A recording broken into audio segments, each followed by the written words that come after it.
আসসালামু আলাইকুম। আজ রান্না করতেছি তিল। দেখেন, এই যে এটা কালো তিল। তিলটা আগে রোদে শুকিয়ে এটা পরিষ্কার করে ধুয়ে নিয়েছি ভালো করে। এটা মরিচ দিয়ে দিলাম, একটু ব্লেন্ডার করে নেব মরিচ। আর এই যে দেখেন শুটকি, এটা বাঁশপাতা শুটকি।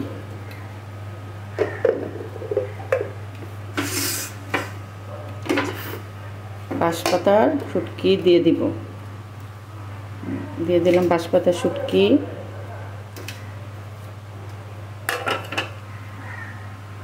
পানি দিব 1 কাপ, ব্লেন্ডার করে নিই।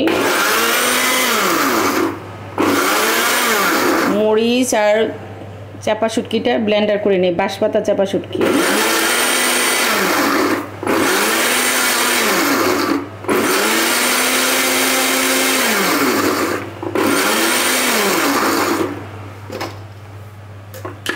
তিলটা দিয়ে ব্লেন্ডার করব।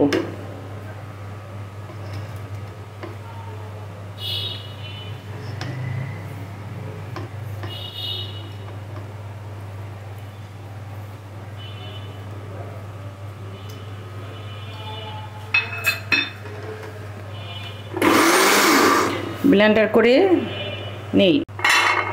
পেঁয়াজগুলা দিয়ে দিলাম, পেঁয়াজ কুচি। দেখেন পেঁয়াজ কুচি,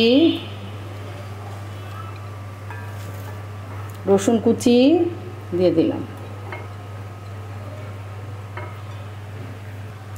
পরিমাণ মতো লবণ, হলুদ আধা চামচ দিব, ধনিয়ার গুঁড়া 1 চামচ। আর মরিচ দিব না, যেহেতু এখানে মরিচ দেওয়া আছে, মরিচ দিব না। এটাকে আমি একটু মাখায় নিই। মরিচ তিল দিয়ে আর শুটকি দিয়ে ব্লেন্ড করেছি। রসুন দেই না, রসুন কুচি দিয়েছি।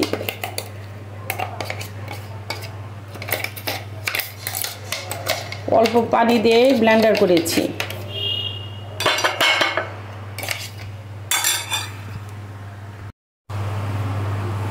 যেহেতু মরিচ দিয়েছি, এখন আর হাত দিয়ে ধরবো না, চামচ দিয়ে এরকম করে দিব। চামচ দিয়ে এটা মিশিয়ে দিব। এটি হলো তিল দিয়ে শুটকি দিয়ে বড়া বানাবো। এরকম মিশিয়ে নিচ্ছে। একটা বড় পাতা নিব আর একটা ছোট পাতা নিব।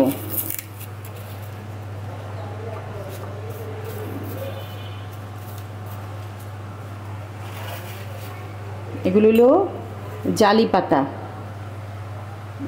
এভাবে দিব, দেখেন লম্বা করে। তারপরে এরকম করবেন, পাতাটাকে এভাবে দিবেন, এভাবে দিবেন, দিয়ে এরকম ঘুরিয়ে নেবেন। নিয়ে একটা রোলের মতো তৈরি করব। দেখেন একবারে সহজ করে রান্নাটা শেখাচ্ছি আপনাদের। এই যে একবারে রোল করে এই প্যানে এভাবে রাখবেন, এইটা নিচের দিকে রাখবেন। আরেকটা দেখাচ্ছি, যে বড় পাতাটা এইভাবে দিবেন, আরেকটা ছোট পাতা দিবেন। 1 চামচ নিব।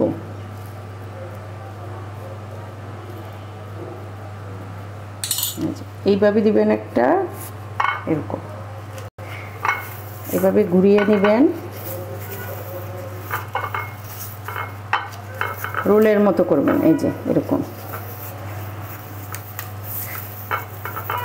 এই যে এরকম করে রেখে দিবেন। একটা ছোট পাতা নেবেন।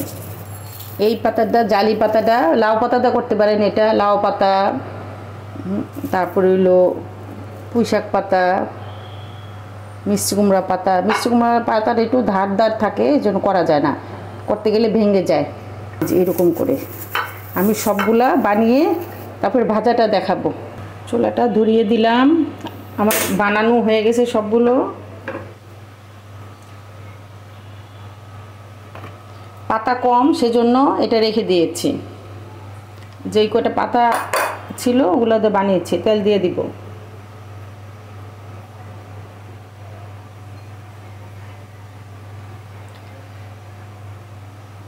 একটু বেশি করেই তেল দিবেন।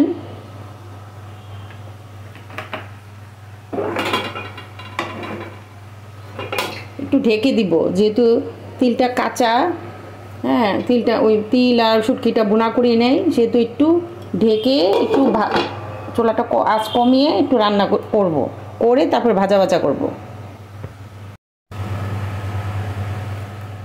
এক পিঠ হয়ে গেছে, উল্টিয়ে দিব।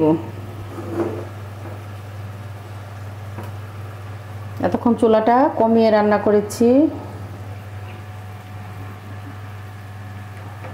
এখন চুলাটা বাড়িয়ে দিব।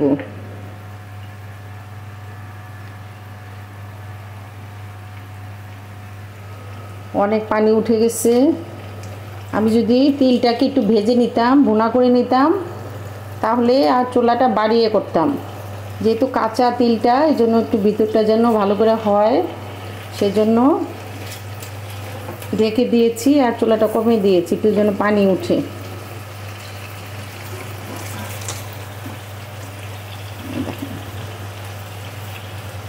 অনেকেই পাতাটা মোড়ানোটা একটু কঠিন মনে করে, কোনো কঠিন না।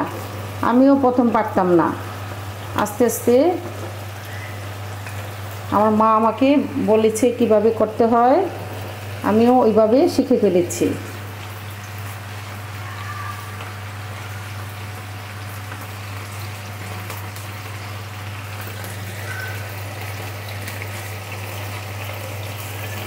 পাতা বেশিও দেওয়া যায়, পাতাটা বেশি দিলে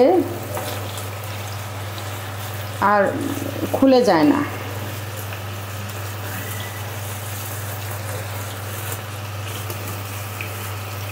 জালি পাতা না পেলে লাউ পাতা পাওয়া যায়, বা এমনিও তিলটা ভুনা করে খেতে পারেন। আমি সেটা আপনাদের দেখাবো কিভাবে তিল ভুনা করে, তিলটা পাতা ছাড়াও ভুনা করে খাওয়া যায়। চুলার আঁচটা বাড়িয়ে দিলাম, এখন এটা ভাজা ভাজা করে ফেলবো। হয়ে গেছে, আমার ভিতরে তিল সিদ্ধ হয়ে গেছে। এক পিঠ ভালো করে, পানিটা শুকিয়ে গেছে, দেখছেন পানিটা শুকিয়ে গেছে। চুলাটা বাড়িয়ে দিয়েছি, এক পিঠ ভাজা ভাজা হয়ে গেছে। এই যে দেখেন লাল লাল হয়ে গেছে এক পিঠ। এটা কি মসমস, আপনাদের তো দেখাইতে পারবো না, বুঝাইতে পারবো না, আপনারা রান্না করলে বুঝবেন। যেটা মসমস গরম গরম, এটা যদি আপনারা খান খুব সুন্দর লাগে। মনে হয় যে আমরা যেরকম ফ্রাই খাই, মাছ ফ্রাই বা চিকেন ফ্রাই, এরকম হয়ে যায়, এটা মসমস হয়ে যায়। এই পাতাটা, এই জন্য এই পাতা দিয়ে বানাই।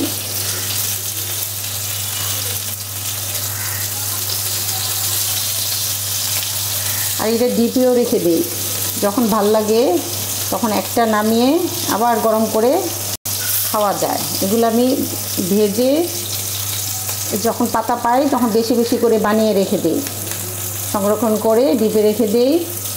যখন না থাকে, পাতা না পাই বা খাইতে ইচ্ছা হয়, তখন ডিপ থেকে নামিয়ে খাওয়া যায়। আপনারাও এইভাবে বানিয়ে, বেশি বানিয়ে ডিপে রেখে দেবেন। এক পিঠ হয়ে গেছে, আরেক পিঠ হলেই